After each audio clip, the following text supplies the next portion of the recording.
স্বাগত দীপ্ত সংবাদে আপনাদের সাথে আছে আমি তানিয়া আফরিন। শুরুতেই জানাবো নিটোল ডাটা সংবাদ শিরোনাম। অস্ত্র চোরাচালানের রুট থেকে রক্ষা করেছেন দেশকে, জানালেন প্রধানমন্ত্রী। 4 প্রকল্পের ভিত্তি স্থাপন।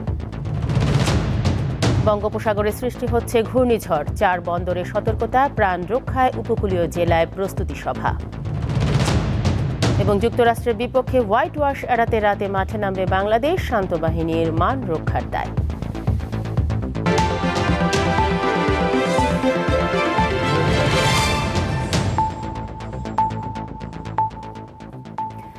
দেখছিলেন শিরোনাম, এবারে পুরো খবর। আওয়ামী লীগ ক্ষমতায় আসার পর বাংলাদেশকে অস্ত্র চোরাচালানের আন্তর্জাতিক রুট হিসেবে ব্যবহার বন্ধ হয়েছে বলে জানিয়েছেন প্রধানমন্ত্রী শেখ হাসিনা। রাজধানীতে সকালে দক্ষিণ সিটি কর্পোরেশনের অন্তর্ভুক্ত 4টি প্রকল্পের ভিত্তিপ্রস্তর স্থাপন অনুষ্ঠানে একথা বলেন সরকার প্রধান। বিএনপির সমালোচনা করে আরও বলেন, তারেক রহমানের নেতৃত্বে নির্বাচন বর্জন করে এখন সন্ত্রাসী কর্মকাণ্ডে জড়িয়ে পড়েছে দলটি। 2023 সালের 4 এপ্রিল তৃতীয়বারের মতো ভয়াবহ আগুনে পুড়ে যায় রাজধানীর বঙ্গবাজার মার্কেট। ক্ষতিগ্রস্ত 2961 জন ব্যবসায়ীকে পুনর্বাসনে 10তলা মার্কেট নির্মাণের উদ্যোগ নেয় সরকার। এরই ধারাবাহিকতায় ঢাকা দক্ষিণ সিটি কর্পোরেশনের অধীনে বঙ্গবাজার পাইকারি নগর বিপণী বিতান প্রকল্পের ভিত্তিপ্রস্তর স্থাপন করেন প্রধানমন্ত্রী শেখ হাসিনা।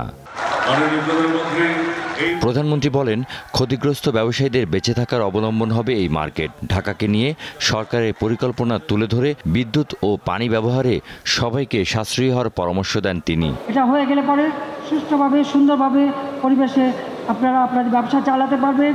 নতুনভাবে আবার দোকান করতে গেলে আমি জানি হয়তো কিছু সহযোগিতা লাগতে পারে, সেখানেও কতটুকু কি করা যায় আমি সেটা দেখব। এই মার্কেটটা যাতে অগ্নি নির্বাপন ব্যবস্থা থাকে সেটা করা হয়েছে। আধুনিক ব্যবস্থাপনায় পশু কোরবানি করতে সরকারের পরিকল্পনার কথাও জানান বঙ্গবন্ধু কন্যা। যে প্রত্যেক জায়গায় কোরবানির জন্য, পশু কোরবানির জন্য আধুনিক প্রযুক্তি সম্পন্ন ব্যবস্থা রাখতে হবে। যার যার পশু নিয়ে যাবে নাম্বার থাকবে, সেটা কাটা হলে সেটা পরিষ্কার করে তার কাছে তার জিনিস পৌঁছে দেবে। আর একটা পশু যখন জবাই হয় তার রক্ত, চামড়া, হাড়, এমনকি বর্জ্যগুলিও কিন্তু কাজে লাগে, সেগুলো কিন্তু রিসাইকেল করা যায়। বাংলাদেশকে অস্ত্র চোরাচালানের রুট হিসেবে ব্যবহার ও বিএনপির রাজনীতি নিয়েও কথা বলেন সরকার প্রধান। আওয়ামী লীগ সরকার এসে এই বাংলাদেশকে এই অস্ত্র চোরাকারবারির যে রুট সেটা আমরা বন্ধ করেছি। ভারতে উলফা থেকে শুরু করে যেখানে যেখানে যারা অস্ত্র সাপ্লাই দিল সেগুলো আমরা বন্ধ করেছি। তাদেরও যাতে শান্তি আসে, তাদের ওই 7 সিস্টার সেই ব্যবস্থাটি কিন্তু আওয়ামী লীগ করেছে। এ সময় রাজধানীতে আরও 3টি প্রকল্পের ভিত্তিপ্রস্তর স্থাপন করেন প্রধানমন্ত্রী। প্রকল্পগুলোর মধ্যে রয়েছে পোস্তাগোলা ব্রিজ থেকে রায়ের বাজার সুইচ গেট পর্যন্ত বীর মুক্তিযোদ্ধা ফজলুল হক মনি সরণি, ধানমন্ডি লেকে নজরুল সরোবর এবং শাহবাগে শিশুদের জন্য অত্যাধুনিক নতুন 15টি রাইড সংবলিত হোসেন শহীদ সোহরাওয়ার্দী শিশু উদ্যান আধুনিকরণ প্রকল্প। নাজমুল হোসেন, দীপ্ত সংবাদ, ঢাকা। ধর্মীয় উন্মাদনা তৈরি করে বাংলাদেশকে বিপথে নেয়ার চেষ্টা করেছিল 75-এর খুনিরা। দুপুরে গণভবনে বুদ্ধ পূর্ণিমা উপলক্ষে বৌদ্ধ সম্প্রদায়ের ব্যক্তিদের সঙ্গে শুভেচ্ছা বিনিময় অনুষ্ঠানে একথা বলেন প্রধানমন্ত্রী শেখ হাসিনা। আরও বলেন, বর্তমান সরকার অসাম্প্রদায়িক দেশ গড়ে তুলেছে। অসাম্প্রদায়িক দেশ হিসেবে বিশ্বে দৃষ্টান্ত স্থাপন করেছে বাংলাদেশ।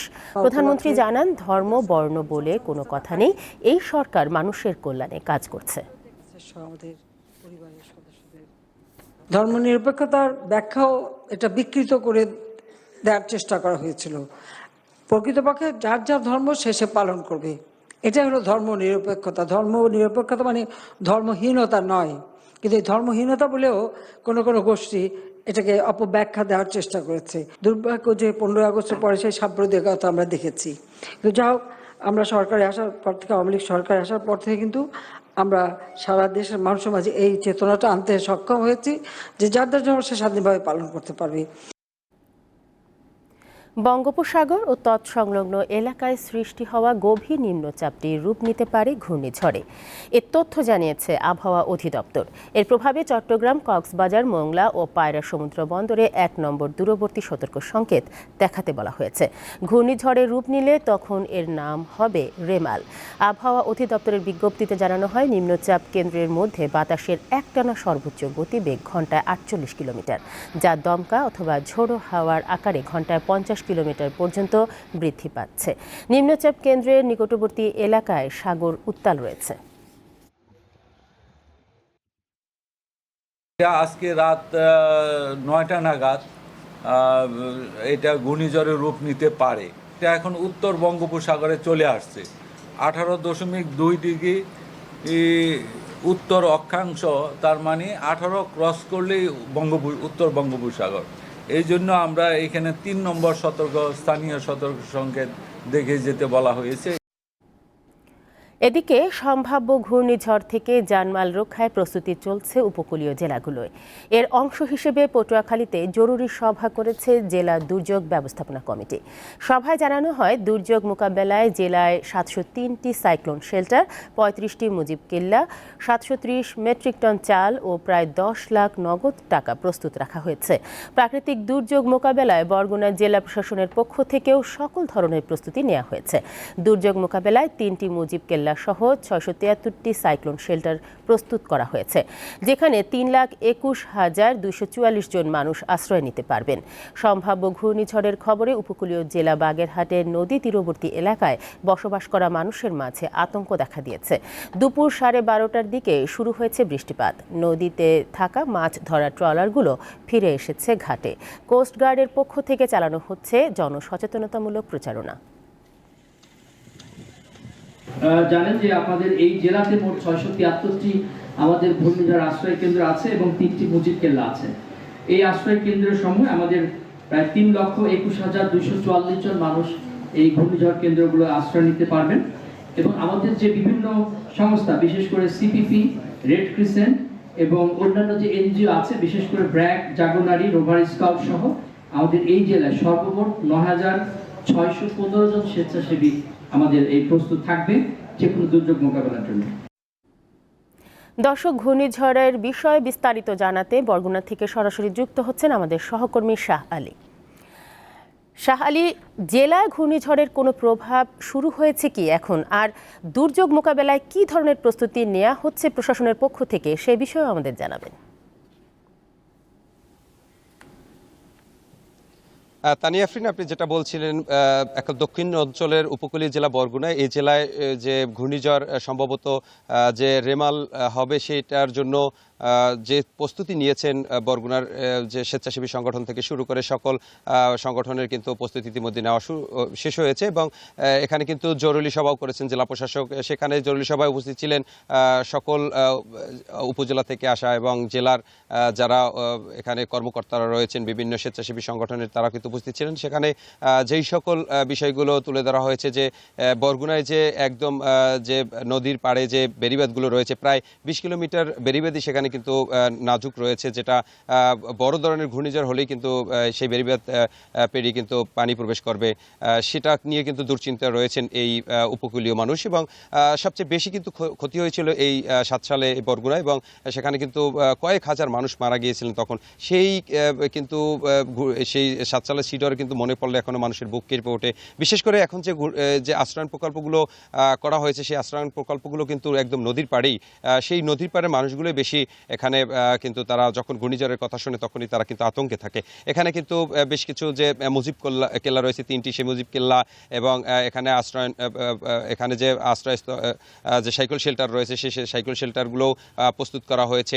এছাড়া এখানে যে স্কুলগুলো রয়েছে সেগুলোও কিন্তু নির্দেশনা রয়েছে যে ঘূর্ণিঝড় শুরু হলে সেখানে যাতে খুলে দেওয়া হয়। এছাড়া যে শুকনো খাবার এবং টিন মজুত করা হয়েছে এবং নগদ অর্থ রয়েছে, এখানে সব কিছু কিন্তু জেলা প্রশাসক এই জরুরি সভায় কিন্তু বলেছেন, এবং ডাক্তার রয়েছেন, রেড ক্রিসেন্ট সোসাইটি রয়েছে, সিপিপি টিম রয়েছেন, এছাড়াও রোভার স্কাউট, স্বেচ্ছাসেবী সংগঠন যেগুলোই রয়েছে সবগুলোর কিন্তু নির্দেশনা দেওয়া হয়েছে ওরকমই, যাতে করে এই মোকাবেলা করতে, এই রেমাল যাতে মোকাবেলা করতে যত প্রকার এখানে দরকার সেগুলো কিন্তু নিয়েছেন। এখন পর্যন্ত আসলে আমরা যে নদীর পাড়ে রয়েছে সেখানে কিন্তু পানি একদম রয়েছে নীরব, সেখানে কিন্তু কোনো রকম উত্তাল দেখা যাচ্ছে না, এবং যেটা রয়েছে যে এখানে যে ট্রলারগুলো রয়েছে, মাছ ধরার ট্রলারগুলো, সেগুলো কিন্তু এই নদীর পাড়েই রয়েছে। কারণ হচ্ছে যে এই 65 দিন অবরোধ চলছে, সেই অবরোধে আসলে তারা এমনি গভীর সমুদ্রে যেতে পারেনি, সেই কারণেই সেই ট্রলারগুলো এখন নিরাপদ আশ্রয় রয়েছে।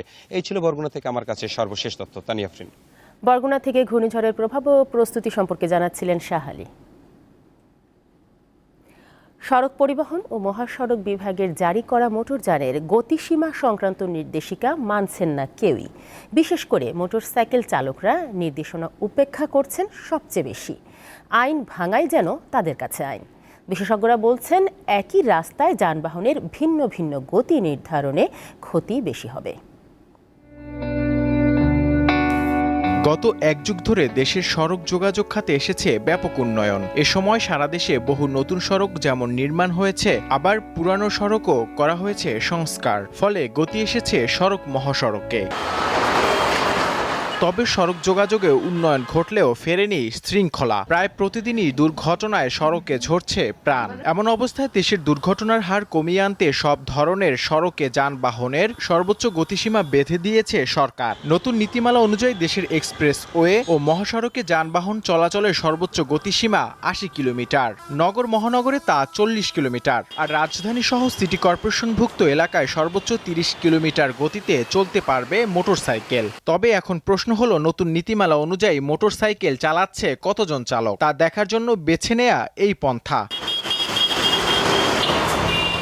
দীপ্ত টিভির গাড়ির গতিসীমা ছিল ঘন্টায় 40 কিলোমিটার, কিন্তু একের পর এক মোটরসাইকেল অতিক্রম করে যায় আমাদের গাড়ি, যা প্রমাণ করে সড়কে একটু ফাঁকা পেলেই মোটরসাইকেল ছোটে দুরন্ত গতিতে। সড়কে 30 কিলোমিটারে মোটরসাইকেল চালানো কখনোই সম্ভব না। সাইকেলই তো 30-40 চলে। সরকার 250 সিসির মোটরসাইকেলে পারমিশন দিয়েছে, তাহলে 30 গতি আসবে কেন? এটা সরকারকে ভেবে দেখা উচিত। মোটরযানের গতিসীমা সংক্রান্ত সরকারের সিদ্ধান্তের সঙ্গে পুরোপুরি একমত নন এই বিশেষজ্ঞ। তিনি বলছেন, একই সড়কে যানবাহনের ভিন্ন ভিন্ন গতি, লাভের চেয়ে ক্ষতি হবে বেশি। প্রথমে যেটা হবে, আসলে আমাদের সড়কে গতির মধ্যে তারতম্য হবে। যারা আসলে উচ্চ গতি সম্পন্ন যে যানবাহনগুলি আছে, দেখা যাবে পিছন থেকে ধাক্কা দেওয়ার একটা ঝুঁকি কিন্তু বেড়ে যাবে। তো মোটরসাইকেল দুর্ঘটনা তো কমবে না, আমি দেখছি এটা আরো বাড়ার একটা ঝুঁকি আছে। একই রাস্তায় যানবাহনের ভিন্ন ভিন্ন গতি নির্ধারণের আগে লেন ভিত্তিক ট্রাফিক ব্যবস্থা বাস্তবায়নের পরামর্শ দেন তিনি। আমার সড়ক যেমন স্মার্ট হয়েছে, আমার ট্রাফিক ব্যবস্থাপনাটা যদি স্মার্ট না হয়, সেই স্মার্ট না করেই যদি আমরা বলি শুধু বিভিন্ন যানবাহনের বিভিন্ন গতিসীমা, এটা আসলে আমি যেটা বললাম, যারা কমিটিতে কাজ করেছে তারা বাইরের উদাহরণ দেখেছে, কিন্তু আসলে পুরোপুরি উদাহরণটা তারা অনুধাবন করতে পারেনি।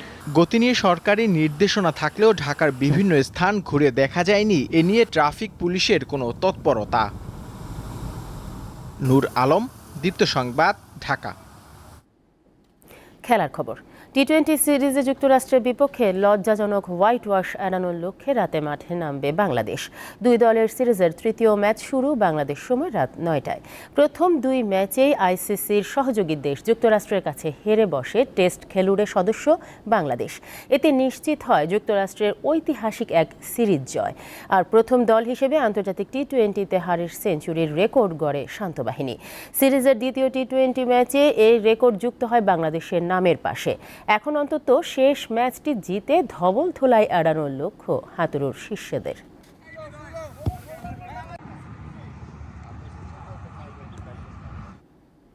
শেষ করব দীপ্ত সংবাদ, তবে যাবার আগে নিটোল টাটা সংবাদ শিরোনামগুলো জানাবো আরও একবার। অস্ত্র চোরাচালানের রুট থেকে রক্ষা করেছেন দেশকে, জানালেন প্রধানমন্ত্রী। 4 প্রকল্পের ভিত্তি স্থাপন। বঙ্গোপসাগরে সৃষ্টি হচ্ছে ঘূর্ণিঝড়, 4 বন্দরে সতর্কতা, প্রাণ রক্ষায় উপকূলীয় জেলায় প্রস্তুতি সভা। এবং যুক্তরাষ্ট্রের বিপক্ষে হোয়াইট ওয়াশ এড়াতে রাতে মাঠে নামবে বাংলাদেশ, শান্ত বাহিনীর মান রক্ষার দায়। এই ছিল এখনকার মতো। আমাদের পরবর্তী সংবাদ বিকেল 5টায়। দর্শক, আরও তথ্য ও বিনোদনের খবর পেতে যুক্ত থাকুন দীপ্ত ডিজিটাল প্ল্যাটফর্মগুলোতে। ধন্যবাদ সবাইকে।